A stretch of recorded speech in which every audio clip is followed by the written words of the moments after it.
Hello friends, Wontoks and alumni. My name is Dave Peebles and I'm the Director of the Pacific Security College. Good afternoon. My name is Joel Nilon. I'm the Senior Pacific Fellow at the Pacific Security College.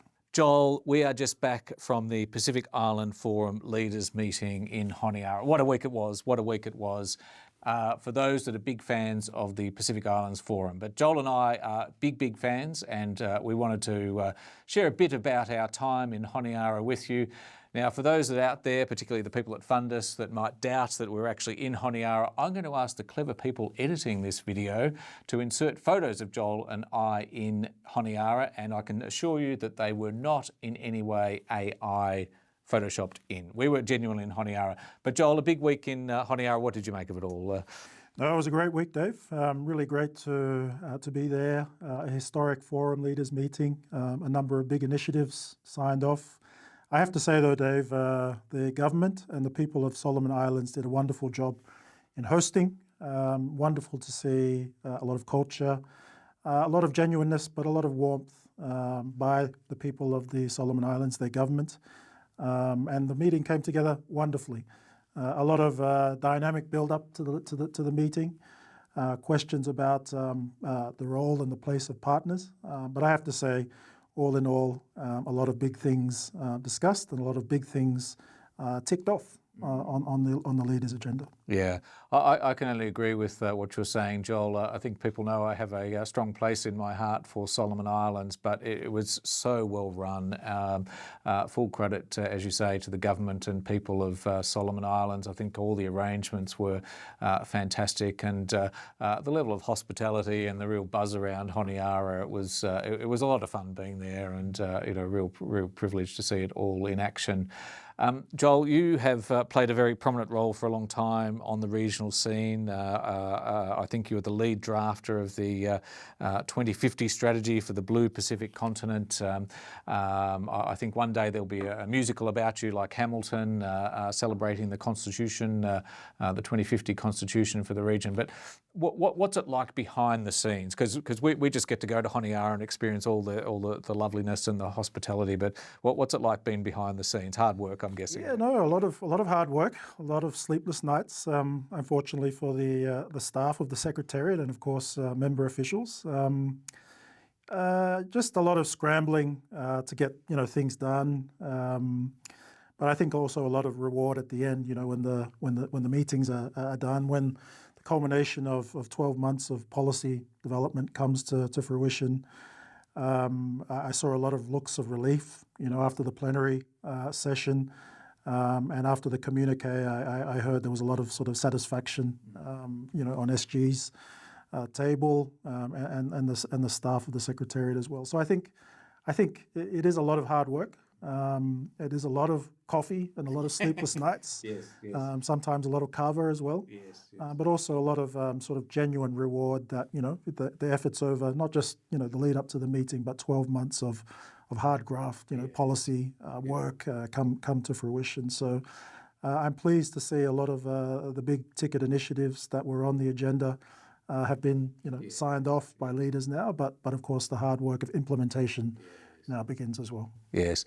Well, Joel and I might have had some kava with the senior officials, both national and from the Pacific Islands Forum Secretary, but that was just us showing our support for their hard work, of course.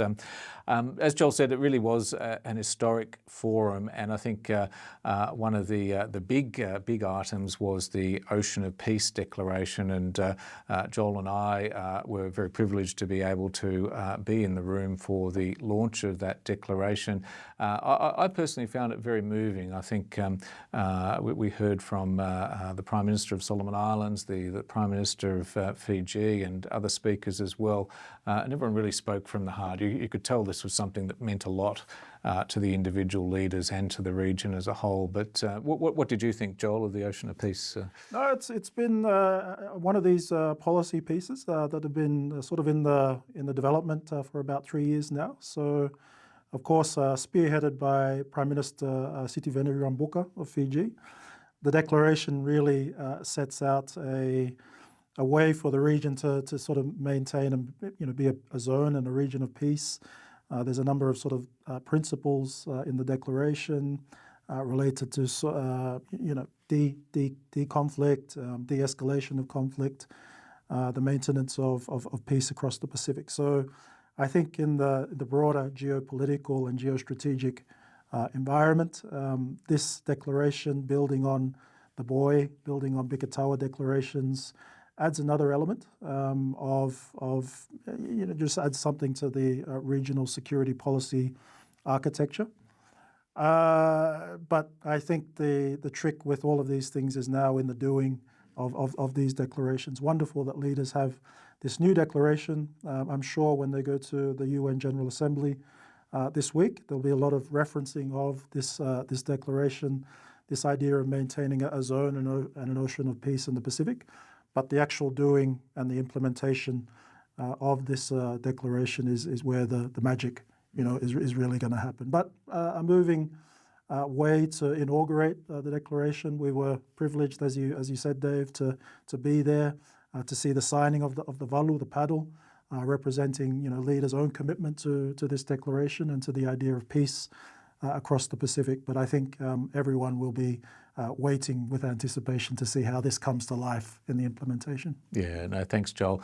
And with big thanks to Joel, one of the reasons we're in Honiara was to have our own side event on the Ocean of Peace, and we're very fortunate to have senior government representatives, civil society representatives and senior regional officials involved in that side event. And I'll ask Joel for his highlights from that, but I think a lot of really good wisdom about the next steps with that journey. We also took the opportunity at that event to launch our report from the Pacific Regional and National Security Conference, which the college hosts with 11 partner organisations from all across the Pacific. And I commend very strongly this report to you, which is available on our website. But anything you would like to know about Pacific security and also how the Pacific security community see both the current opportunities and challenges and the next steps over coming decades, you'll find it here in this report on our website. I commend it to you. Joel, what did you make of the discussions at the event? Really good discussions. Really good to get a cross section of the community gathered around this declaration and this idea of peace. I think the big thing is that peace is not something that belongs to and is sort of achieved by governments alone. So while it was great to have foreign ministers from Palau and also Cook Islands there, equally important to have leaders from the church community in Reverend James Bhagwan. Youth were represented by Ms. Josie Ann Ashley from the Solomon Islands Youth Congress. And also to have Dr. Philemon Mononi, the Pacific Ocean Commissioner there. So a really well-rounded conversation about all of the things that are required to build and sustain a peace agenda across the region. I think a couple of things were raised by the participants. One was, it's not just for us alone in the Pacific to sort of build and maintain peace. Our partners need to be part of that contribution as well. And I think, there was a great quote by the Minister for Foreign Affairs, Cook Islands, that, we will compose the hymn sheet, the hymn book, and we need all of our partners to be singing from that same hymn book as well. It's not just us alone singing that. So I think that gives a flavour of the fact that, the maintenance of peace is not just for us alone, but our partners need to, really be part of that song and that contribution as well. But I think the highlight for me was really hearing strongly from the youth representative, the youth voice, and again, Josie Ann Ashley spoke brilliantly. She spoke really well on the importance of peace, not just to the generations now, but those into the future. Peace to them is not just the absence of conflict, but it's building up communities, ensuring that there's food and water and housing and shelter and freedom from the impacts of climate change. Those are all what peace means to the generations that are to come as well. So great event. Looking forward to hopefully something like that in the leaders' meetings to come. But no, we really would love to come and visit Palau next year. But I agree. I think Josie and Ashley, who spoke at our event, and also the formal launch of the Ocean of Peace, I mean, just fantastic. I mean, really for an old man like me, I mean, to hear the voice of the youth and tomorrow's leaders, I think was really quite inspiring. But it was a big forum, so it wasn't just the Ocean of Peace. Joel, one of the things that was launched was the Pacific Resilience Facility, which has been talked about for a number of years now, and really exciting, I think, to see that launched now as well. Oh, I've been in the forum system long enough to see the Pacific Resilience Facility sort of first be thought of and put on the agenda. So I think about 10 years later now, it's wonderful to see the PRF, or the Pacific Resilience Facility, be sort of signed into treaty. 15 forum members have signed that treaty, which now I think just brings into effect the facility. The facility is basically the Pacific's homegrown solution to the difficulties that the region has had accessing climate finance more globally. So this treaty allows the further establishment of the facility, the infrastructure, and all the arrangements associated with the PRF. I understand that there's been about $165 US million that have been capitalized so far. I think the aim is to get to somewhere closer to $500 million before disbursement can start. But I think the fact that the treaty is now signed, arrangements can be put in place to establish the PRF more formally. I mean, it's a wonderful advertisement for Pacific regionalism. We're both fans of regionalism, Dave. Big fans. But treaty. I did read that this is the first sort of Pacific treaty that's been signed in some time. So that's not insignificant in and of itself. And this is just such a great advertisement, I think, for the importance of regional collective action in the Pacific. We've got things like USP, of course FFA, but having another new regional sort of good like this, I think it just shows how important Pacific regionalism and regional goods really are. Yes. Now, continuing on that theme, we've got one for the true forum groupies out there, and that's the RRA, Review of Regional Architecture, and that's, I guess, really sort of how does the region come together and govern itself in coming years and decades. But that was another big point of discussion at the forum leaders meeting. Certainly was, and I think it's something that's been on the agenda for a while now. The RRA has been discussed at least since 2019. I think the main element of the RRA this year has been discussions about how exactly leaders will engage with partners. So this partnership mechanism has been, what leaders talked about most this year.